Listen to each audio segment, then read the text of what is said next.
Just announced today, September 1st, 2022, is the Springfield 1911 DS Prodigy. DS stands for double stack. Now, they're calling it a 1911 DS, but the reality is it's more like a different 11, but that is trademarked by Staccato. Now, a lot of people are going to say, no, Dave, this is a 1911, and the reality is, no, it's not. It has a grip module, which means the frame is this part, but then the grip module is all of this, 360 degrees, and it has a wider mouth, allowing it to take double stack magazines, which, Ben, would you be so kind to grab those out of the range bag?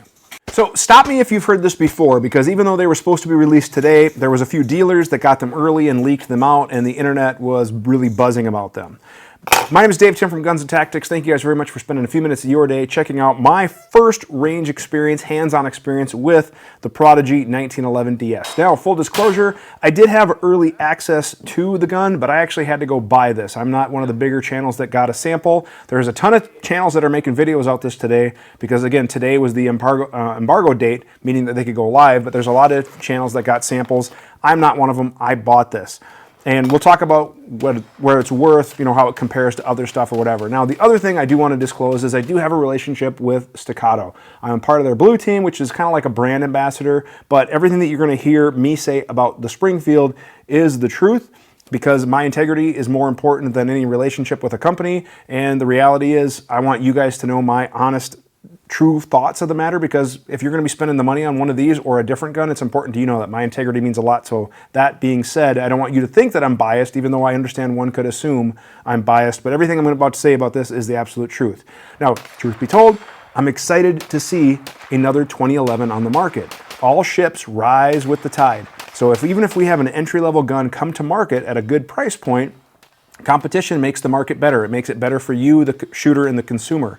However, this is definitely more of an entry-level gun than some of the other guns on the market. Now, price point and availability, they're starting to become available right now. There are dealers that have them, things like that. MSRP is basically $1,500 with no optic. Otherwise, they are having a package with their Hex, which is Springfield's sister company, for lack of a better term. And they make a line of optics that uses a unique footprint. Street price on this one was just under $1,400, and that's literally what I paid for it. I can show you the credit card receipt. Now, the Prodigy is their first line in this new line, so I suspect we are going to see newer or additional, maybe more compact models, more competition-focused models. But right now, they have a full length, which is what I have here at 5 inches, and they also do have a 4.5-inch barrel model. However, the grip size is the same, so it's the same capacity. It is just a shorter slide. Now, what it comes with, mine in particular was a basic model, and it came with this box, a made in China case that, it's kind of a chintzy case. That's what I think about that. The owner's manual, all the other stuff that comes with it. And then it does come with 2 magazines, a 17 round and a 20 round that are made by Duramag, and there is a 26 round or 170 millimeter magazine that's also going to be available in the future. Now, a lot of people have asked about magazines. Let's talk about magazines. They are 2011 magazines. This is a Staccato magazine, and the Staccato magazine inserts into the gun just fine, locks back just fine, so it's not a para pattern or some sort of unique pattern or anything like that. Now, I did notice when I was switching between a Staccato and this and the mags and everything else, the mag release on some of them is a little different, so I don't know if they're like 100%. They might be like 99.2% as far as like with the mag catch, stuff like that, but it is supposed to be basically a 2011 magazine. Now, 2011 is a registered trademark, but here's a fun little way of information. I'll get to zoom in here. As you can see on this magazine, it actually says 2011, and this one says 1911 DS. So I don't know if one's early production, one's a post-production, later production, one slipped through or whatever, but it actually even says 2011 on it. Now, they are made by Duramag, like I said, made in the United States. They are marked 938. However, they don't take a spacer. If we just take this one apart quick. We have the mag tube. This particular one's a 140 length. Looks decent. It's finished. It has the Springfield info, like I said. We have the spring and follower. Again, looks very similar to other stuff on the market in this kind of space. And Duramag, Staccato, they're not the only ones that make 2011 mags. There are other companies that make 2011 mags. So it's not like, oh, they're copying. No, it's kind of its own platform now. So then we have the base pad, which actually reminds me of the older kind of Gen 1 Staccato base pads a little bit, and then we have the locking piece. So mags appeared to be okay. No real issues to report. I've probably got 300-ish rounds through the gun. First things first, let's just get it right out of the way. I had some issues with the gun. The gun did not run 100%. I would say we were probably batting 90%. Like we would make it through a few mags, we wouldn't. I tried a bunch of different ammunition. We tried 115 grain Sealer and Bellet, 115 grain Federal, 115 Blazer Brass, 147 American Eagle, 150 Syntech. Literally like 5 or 6 types of 9mm stuff that I feel any production gun, any gun that leaves the factory should perform, especially when we're talking about a $1,400 gun. Now, I had fail to feeds, I had some fail to ejects, and just in general, I could feel that the slide wasn't having as much reciprocation or slide rate, if you will, as I thought it should. So I don't know if it maybe needs a little bit more spring, but there'd be times when I'd go to load and I would insert it and then it would hang up. Even there, it's kind of hanging up on the disconnector, but I almost kind of wondered if it maybe needs a little bit more spring. So the gun did not run 100% for me. Yep, slow to go into battery, fail to go into battery. Another stoppage. Now, accuracy, it was shooting fine. I had no problem shooting steel out to 25. Groups were pretty decent at 25 yards. And then as far as recoil impulse, tracking, recoil management, all that stuff, I thought it was pretty decent. Pretty comfortable gun to shoot overall as well. But as far as reliability, it's not at 100% yet, which kind of gives me some concern. So I'm going to keep shooting it and try to clean it up a little bit, but I'm not like in love with it out of the box. And again, that's not me being biased. That's the truth. That's just the way it is. Now, things I like about the gun, if we kind of look at it from the outside, I like the texture. This is the same texture that they're using on their Hellcat. I love a little bit more aggressive, but as far as a carry duty, it has enough friction where I can engage it, but yet it's smooth enough where it's not going to tear up your clothes, your skin, whatever. So I actually think the grip isn't bad. It does come with a checkered mainspring housing. Now, that's one point where it's like, hey, you know, if you know you're coming out with this gun, one of the things that I would have loved to have seen is the mainspring housing have the same texture. You know, have whoever they're buying their mainspring housings from match that texture. The magwell, there's not really a magwell per se. Now, it does have these grooves here, so I'm assuming that might be an aftermarket accessory, but it does not have a magwell from the factory, you know, like you would on some of the other guns. Now, one thing I noticed is that these corners on the mainspring housing, they were sharp. You could feel them when you were holding it in your hand. So as you were gripping the gun, I could feel those corners there. Now, is it the end of the world? Could you probably take a fine sandpaper, you know, a sanding drum or whatever, and kind of knock these corners down?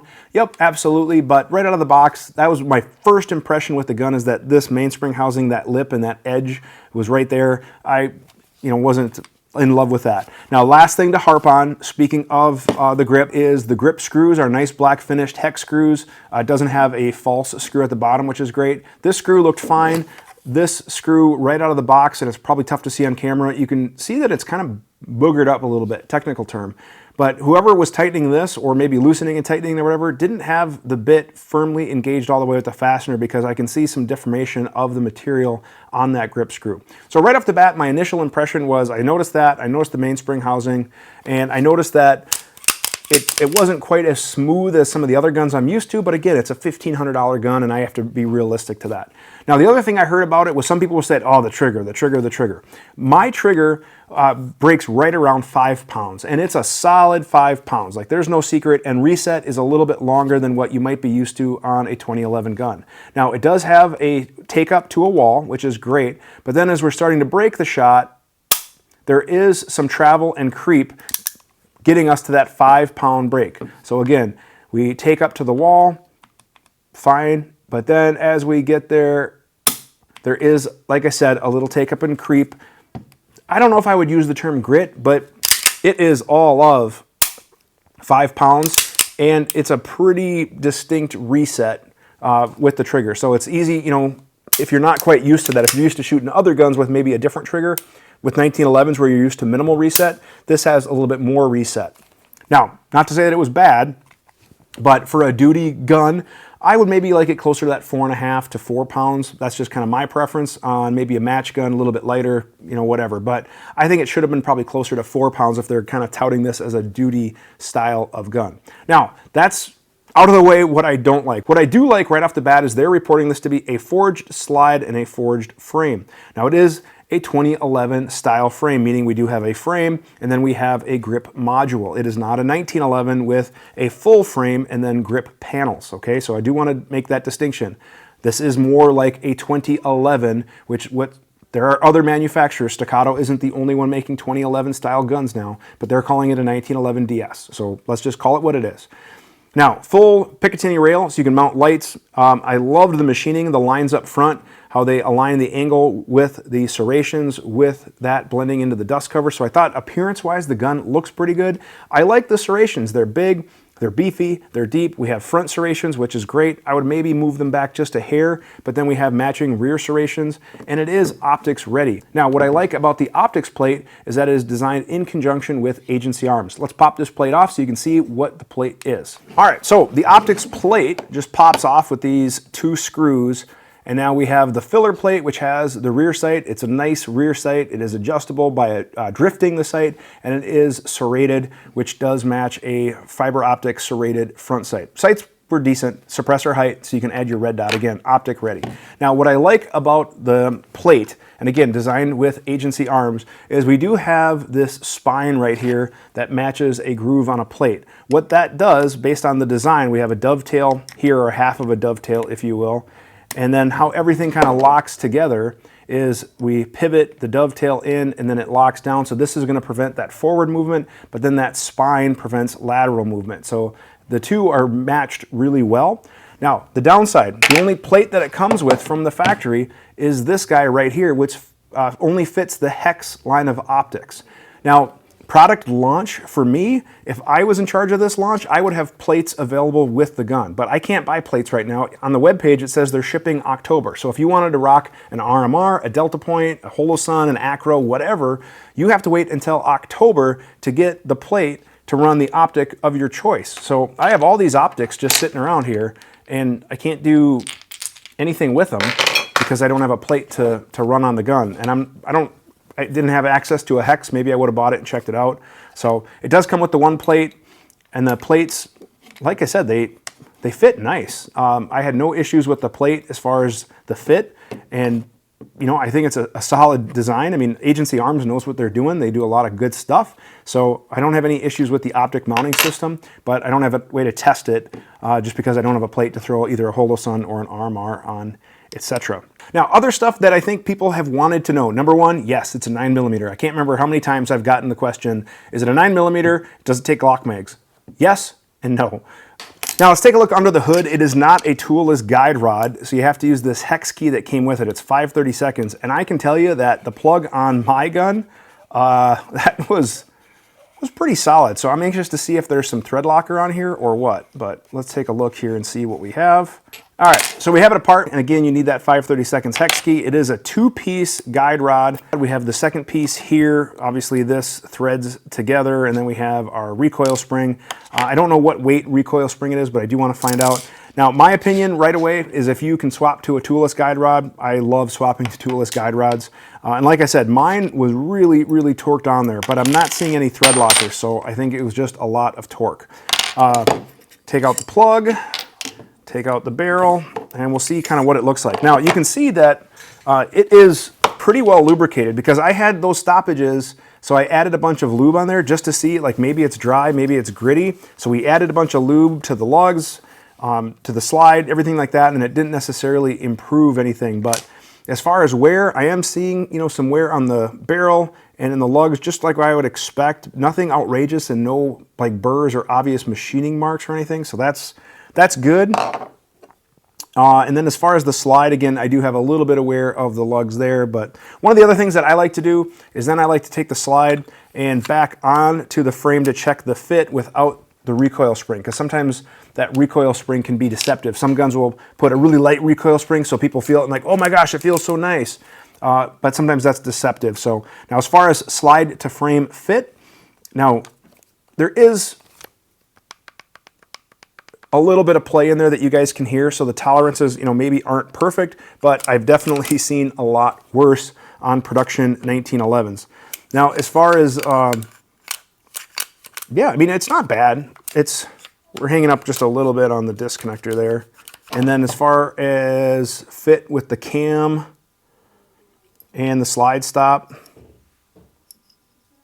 yeah, it seems to fit okay as well. Let's talk about controls now that I've got the gun back together. It does have an ambi safety as far as the thumb safety. However, the right side is significantly smaller than the left side. You can see that the shelf on the left side of the gun is larger than the shelf on the right. Now it is noticeable, not by much, but if you are a left-handed shooter, that might be something you prefer. Now, I like having ambi controls, and having it there a little bit smaller for me as a right-handed shooter doesn't bother me, but it is something I noticed.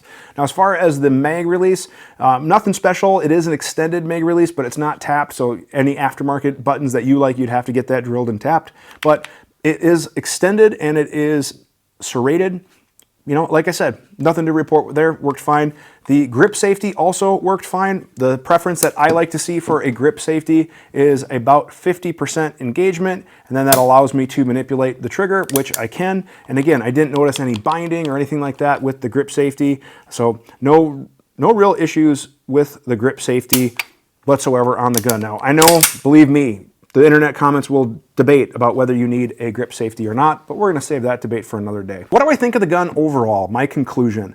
Right now, the best I can give it is a meh, okay? There's a lot that I want to like about the gun. I want to see a sub $1,400 quality 2011 style or double stack 1911 style gun on the market, especially one that uses common magazines, maybe has some other accessory interchangeability on the market, things like that. People that are interested in hopping over to a single action style gun. I want there to be different price points and options for them.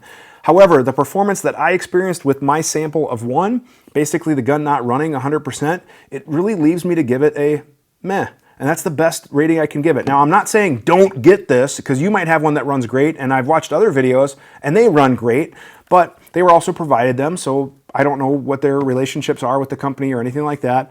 I want to like the gun. I really, really do. I want to like it. So I'm going to stick with it. I'm going to clean it. I'm going to lube it. I'm going to examine it a little bit more. I'm going to put some more rounds through it. I don't really buy the whole break-in thing, especially for a factory gun. It should kind of be ready to go out of the box, especially they're touting this as a duty gun. If I was a cop and I bought this and I went to go qualify it in my first training session, I'm telling you, I'd be disappointed. That's just the cold hard truth of the matter, is I'd be disappointed out of the box. Plus the fact that I can't throw my Optic of choice on it out of the box. Again, I wish they would have executed the launch a little bit better. So that's my feedback of the Springfield Prodigy 1911 DS. If you guys like the content, please like, share, and subscribe. I tell it to you like it is. If you want to support the channel and our efforts to help me buy guns like this so I can do reviews, best way is through our Patreon network. We're growing that community all the time. We'll have some exclusive benefits for the Patreons here shortly, but you can check us out online on the Patreon network. If you guys have a question about this or anything else firearms related, go ahead and drop a comment in the section below. I try to answer and engage with many comments as I can.